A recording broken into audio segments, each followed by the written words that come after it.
तो good morning guys. आज आपके अपने चैनल प्रिंस लखनऊ में आपका फिर से स्वागत करते हैं।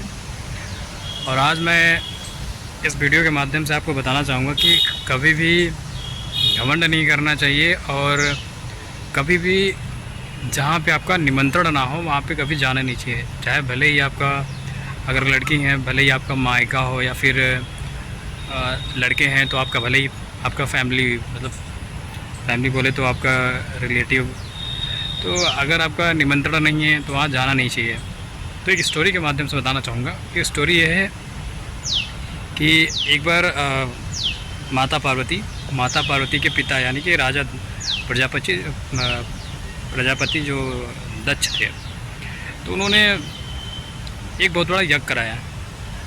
अब यज्ञ उन्होंने भगवान शिव के ख़िलाफ़ में कराया था। मतलब एक्चुअली इनसे वो जलते थे क्योंकि माता पार्वती ने इनसे शादी कर लिया था, तो इस वजह से वो बहुत जलते थे कि पता नहीं कौन से जंगली से शादी कर लिया।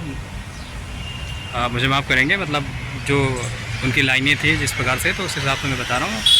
बाकी मेरा ऐसा कुछ इंटेंशन नहीं है।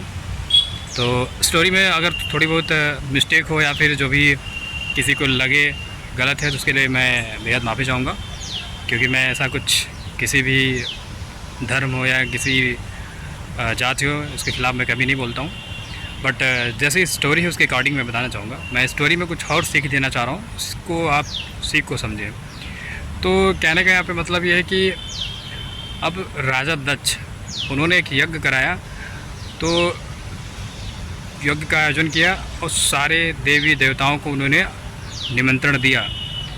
भगवान शिव और माता पार्वती को उन्होंने नहीं बुलाया, जबकि इनके दामाद थे, उनकी बेटियां थीं। तो माता पार्वती ने सुना कि मतलब मेरे पिताजी बहुत बड़ा यज्ञ करवा रहे हैं, तो उन्होंने भगवान शिव से जाने की आग्रह की कि सुनिए मैं वहाँ पे जाना चाहती हूँ, तो आप मुझे आज्ञा दें तो मैं जाऊँ। तो भगवान शिव ने कहा कि देखिए जाने में कोई आपत्ति नहीं है, बट वहाँ पे बिल्कुल ना जाए जहाँ पे आपका निमंत्रण ना हो। तो वहाँ पे आपको बुलाया नहीं गया, इसलिए आपका जाना उचित नहीं है। तो उनकी बात न मानते हुए उन्होंने कहा कि नहीं, मेरा मायका है तो मुझे जाना चाहिए, मेरा मायका है मुझे जाना चाहिए, मेरे पिताजी हैं तो वो मुझे ज़रूर एक्सेप्ट करेंगे। उन्होंने कहा कि मेरा मायका है, मुझे ज़रूर समझेंगे, मेरे पिताजी हैं और मुझे ज़रूर, उन्होंने शायद उनसे भूल हो गई, मुझे वो बुला नहीं पाए। तो भगवान शिव की बात न मानते हुए माता पार्वती चली जाती हैं। अब माता पार्वती चली जाती हैं तो वहाँ पे देखती हैं कि भगवान शिव के लिए, क्योंकि यज्ञ में जो यज्ञ होता है उसमें सबके लिए एक जगह बनाई जाती है, तो उन्होंने देखा कि उनके जो आराध्य भगवान शिव के लिए कोई जगह ही नहीं है वहाँ पे, और वहाँ पे सबका आदर सम्मान हो रहा है बट उनका कोई आदर सम्मान ही नहीं हुआ। और फिर उसके बाद वो अपने पिता प्रजापति दक्ष से मिलती हैं, तो वहाँ पे देखती हैं कि वो भगवान शिव के बारे में काफ़ी उल्टा सीधा वहाँ पे कहने लगे, उनकी काफ़ी बुराइयाँ की और उन्होंने काफ़ी मतलब डिसरिस्पेक्ट वहाँ पे किया। तो ये बात माता पार्वती को गवारा नहीं हुआ कि मतलब मेरे आराध्य, क्योंकि माता पार्वती भगवान शिव से बहुत ही अथाह प्रेम करती थी। पिछले आप अगर पुरानी स्टोरी पढ़ें तो उनको पाने के लिए उन्होंने क्या क्या नहीं किया। तो यहाँ पे उनको ये बेइज्जती बर्दाश्त नहीं हुई। अब बर्दाश्त नहीं, इस वजह से वो उसी अग्निकुंड में जाके, मतलब जो हवन हो रहा था, जो यज्ञ हो रहा था, उसी यज्ञ के अग्निकुंड में उन्होंने जाके छलांग लगा दिया।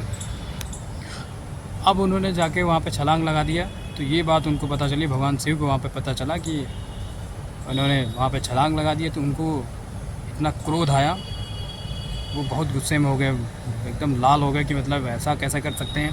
और फिर वहाँ पे वो स्टेज में जाके वहाँ छलांग लगा देती हैं। तो छलांग लगाने तो फिर उनको वहाँ पे पता चलता है, उनको काफ़ी क्रोध आता है, बहुत गुस्से में होते हैं। तो अब उनको ये बात गवारा नहीं रही, मतलब वहाँ पे इतना गुस्से में आ जाते हैं कि ऐसा कैसे कर सकते हैं प्रजापति दक्ष जो हैं। तो फिर उन्होंने अपने जटाओं से एक राक्षस प्रकट की है। अब राक्षस, उनके पास राक्षस की कमी थोड़ी ना है, इसीलिए उनको महाकाल बोला जाता है, कालों के काल महाकाल। उन्होंने एक राक्षस प्रकट किया, उनका नाम मुझे अभी रिमेम्बर नहीं है, और उन्होंने छोड़ दिया कि जाओ इस जो यज्ञ और जो भी अनुष्ठान हो रहा है इसको तहस नहस कर दो। वो 2 मिनट के अंदर गए, सब सारा कुछ तहस नहस करके चले आए। उसके बाद ये पहुंचते हैं, शिव जी वहाँ पे पहुंचते हैं और माता पार्वती की जो बॉडी रहती है उसको कंधे पे लेके पूरे ब्रह्मांड में मतलब तांडव मचाना चालू कर देते हैं। अब उससे पूरी पृथ्वी, पूरे ब्रह्मांड में मतलब बोले तो प्रॉब्लम आना शुरू हो जाती है। ब्रह्मांड सही से चलने के बजाय वहाँ पे सारी परिस्थितियाँ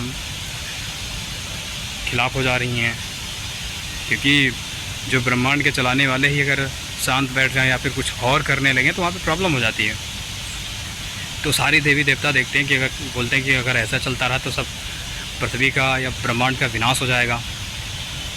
और वो कंधे पे लेके पूरे ब्रह्मांड में से माता पार्वती के बॉडी को लेके पूरे ब्रह्मांड में घूमते रहे।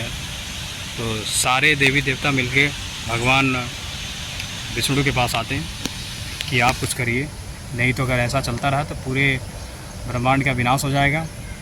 तो फिर काफ़ी आग्रह करने पे उन्होंने कहा चलिए कुछ करते हैं। तो भगवान विष्णु वहाँ पे क्या करते हैं, अपना सुदर्शन चक्र निकालते हैं, माता पार्वती के बॉडी के कई सारे टुकड़े कर देते हैं। तो वो जो टुकड़े अलग अलग जगहों पे गिरते हैं वही आज शक्तिपीठ कहलाते हैं। जैसे कामाख्या देवी, मतलब बहुत सारे से 10-15 हैं, और कन्याकुमारी शक्तिपीठ है, नेपाल में भी है, और उत्तराखंड में भी है, और उत्तर प्रदेश में देवी पाटन है। तो मतलब कई सारे बने। तो उनके अलग अलग जब बॉडी के पार्ट्स हो गए तब उसमें थोड़े टाइम के बाद भगवान शिव शांत हुए। उसके बाद भगवान शिव शांत हुए, फिर अपने ध्यान मग्न में फिर से लीन हो गए, फिर से जो चीज़ें हैं वो कर रहे थे वो कंटिन्यू वैसे अब करने लगे। फिर माता पार्वती जी ने पुनर्जन्म से मतलब दोबारा उन्होंने अपना जन्म लिया। उसके बाद से फिर से भगवान शिव की हुई। तो स्टोरी का कहने का मतलब ये था कि कभी भी घमंड नहीं करना चाहिए, और कभी भी ऐसी जगह ना जाएं जहाँ पे आपका निमंत्रण ना हो, बुलावा ना हो। तो ये मैं समझाना चाह रहा हूँ। बाकी अगर आप ऐसा करते हैं तो आप डेफिनेटली वहाँ पे देखते हैं कि आप पछतावा के अलावा कुछ भी हासिल नहीं कर सकते हैं। तो बाकी स्टोरी यहीं तक थी। बाकी मिलते हैं अगले ब्लॉग में, तब तक के लिए बाय बाय, जय हिंद जय भारत, थैंक यू।